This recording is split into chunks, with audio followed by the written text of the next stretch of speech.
Alguns dias são de luta, outros de glória. Se dia 29, ou seja, ontem, a gente viu aquele jogo horrendo do Santos e no dia 30 foi um dia de glória com o anúncio do próprio Neymar que tá de volta, era algo que a gente já sabia, mas nada como ver o próprio jogador anunciando, né?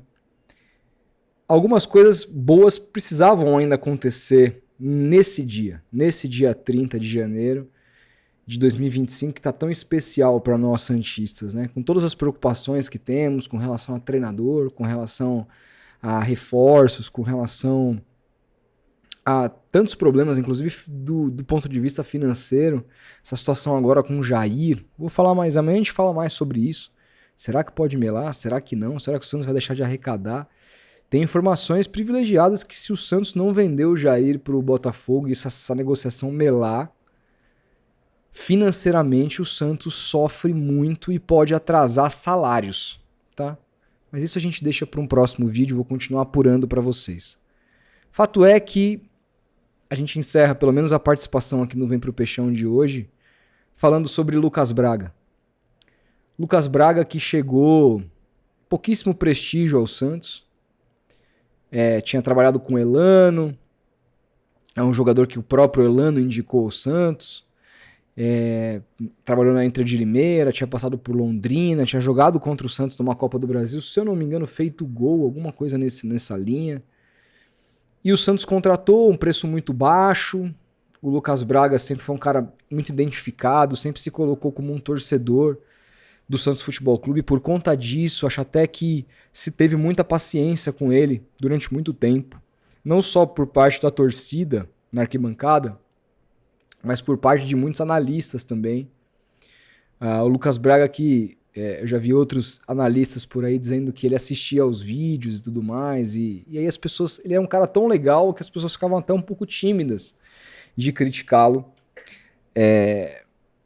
E o Lucas Braga teve o seu auge no Santos em 2020, naquela reta final do ano, quando naquele time do Cuca, que jogava praticamente num 4-2-4, que você tinha uma linha de frente ali com Soteldo, Caio Jorge e Marinho, e muitas vezes o Cuca escalava o Lucas Braga aberto, dando um pouco mais de liberdade para o Soteldo.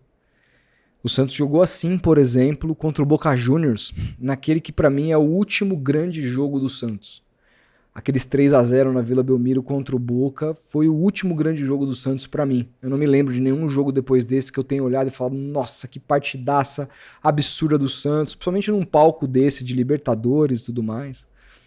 Aquela foi a última apresentação do Santos, ele fez um gol, um dos gols daquele dia. Ele jogou muito. Para mim, o Cuca erra quando na final se preocupa demais com o Palmeiras e tira o Braga para colocar o Sandri no meio, fazer um tripé de meio de campo. O Santos não jogou nada aquele dia, o Palmeiras também não, acabou achando um gol ali no final, mas eu acho que se o Santos tivesse feito o que vinha fazendo nos outros jogos, se o Cuca tivesse sido um pouquinho mais ousado com o Lucas Braga, a nossa sorte naquele também dia 30 de janeiro, só que de 2021, válido pela Libertadores de 2020, o Santos poderia ter se tornado tetra. Só que com o Cuca, quando o Cuca se foi, o futebol do Lucas Braga também. Não, é injustiça. Depois do Cuca chega o Diniz.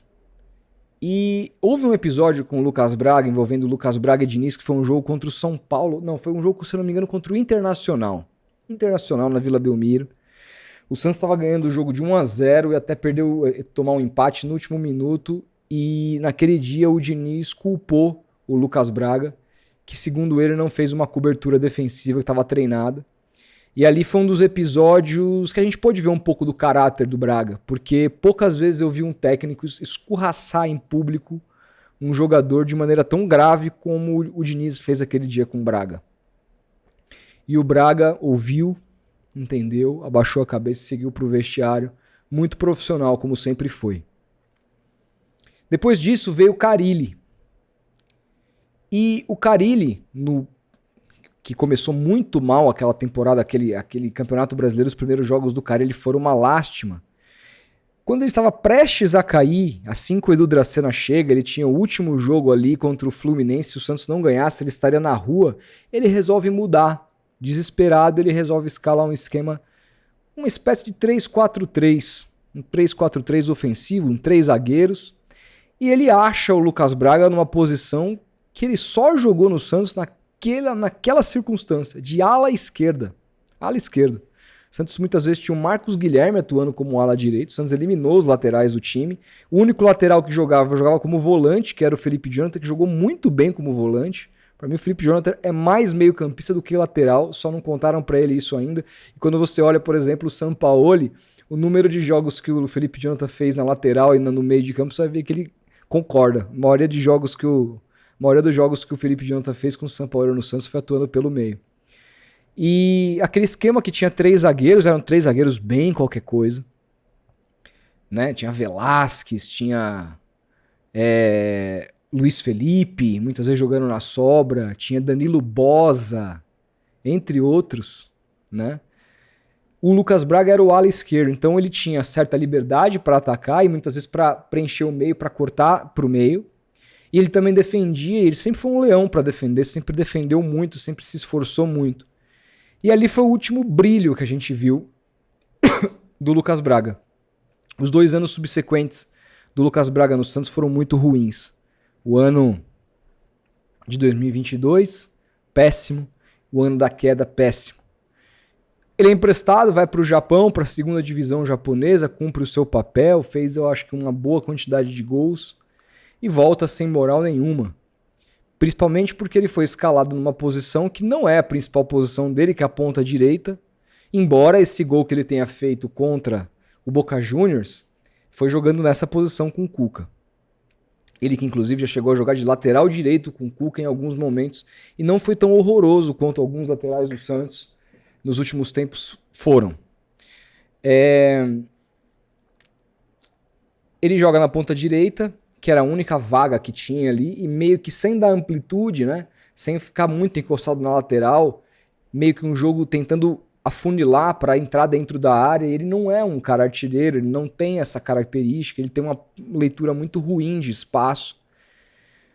E bastou 2 jogos para o torcedor ver que não tinha a menor condição mais, e já não existia clima, porque você tinha um background muito forte de um cara que a torcida já não tinha mais expectativa, esperança, um cara que a torcida não gostava como jogador, não como pessoa.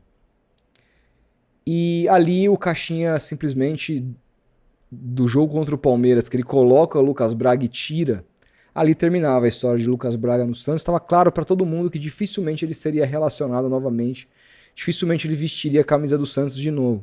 E é uma pena que tenha sido dessa forma. Aquele título de 2020, né, /21 da Libertadores, do ano da pandemia, poderia ter marcado um monte de gente. A história de muita gente ali poderia ter sido diferente. Se aquela bola do Felipe Jonathan que passou, cara, um fiapo da trave do Everton entra, tudo poderia ser diferente para esses caras. Mas futebol é como é. Futebol é como é. E esses caras não ganharam, não venceram. E o futebol deles desapareceu ao longo dos próximos anos até culminar na pior página da vida do Santos, que foi o rebaixamento. Então, no contexto como esse, não se esperava de maneira nenhuma que o Santos pudesse fazer qualquer tipo de lucro com o Lucas Braga, que veio custando quase nada. Então a notícia de hoje, ela é muito boa para o santista. E é boa para o Lucas Braga, que vai encontrar no Vitória um cara que joga em transição, um cara que conhece o seu futebol, que pode tirar o melhor dele. O Vitória, por exemplo, recuperou o Wagner Leonardo, que o Palmeiras parece estar interessado. O Wagner Palha, que saiu escorraçado do Santos, o Palmeiras está interessado. O Santos que escorraçou o Juan, lembra do Juan, centroavante da base, que mal jogou no profissional, porque tecnicamente não tinha, virou artilheiro lá na Bulgária. O Santos trocou ele a pau pelo Nonato, os caras comemoraram essa troca ridícula. E o Botafogo está comprando o cara agora, com a maior expectativa de que ele seja o substituto do Júnior Santos. Então, futebol, às vezes, os jogadores dão determinadas voltas por cima, porque se adequam ao clube, se adequam a um esquema com outro treinador, se adequam àquele contexto. E eu torço para que o Lucas Braga se adeque a esse contexto no Vitória e que a contratação do Vitória, o que eles estão pagando agora, nem seja considerado tanto, mas hoje é considerado muito para o santista. Estou lendo aqui com a matéria aberta do Lucas Mussetti no UOL.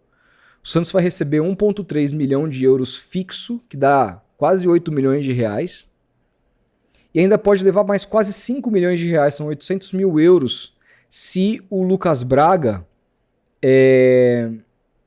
jogar metade dos jogos que o Vitória tem para disputar. Eu acredito que ele vai jogar, porque ele é um cara que dificilmente tem lesão. E o Vitória se classificar para a Copa Sul-Americana, que com o Carpini, baseado no que ele fez ano passado, eu acho muito possível. Então uma meta muito possível de ser batida, e o Santos pode então, são aqui 4,8 mais 7,9, o Santos pode lucrar aqui, minha matemática, quase 12, 13 milhões de reais, por aí, com um jogador que a torcida queria fora do clube. E mais do que isso, o Santos vendeu só 50% do passe do Lucas Braga. Se ele jogar muita bola no Vitória, a gente considerar que esse valor ficou barato, na hora que o Vitória comercializar o jogador, o Santos já tem direito de ganhar 50% dessa futura venda. Uma negociação que eu não sei quem conduziu, eu não sei se foi direto o presidente Marcelo Teixeira, eu não sei se foi o Pedro Martins, mas tirando o caso Neymar, que isso é uma outra esfera, é muito do desejo do Neymar, muito da relação do Marcelo com o pai do Neymar, tem um monte de coisa aí. Mas tirando essa negociação,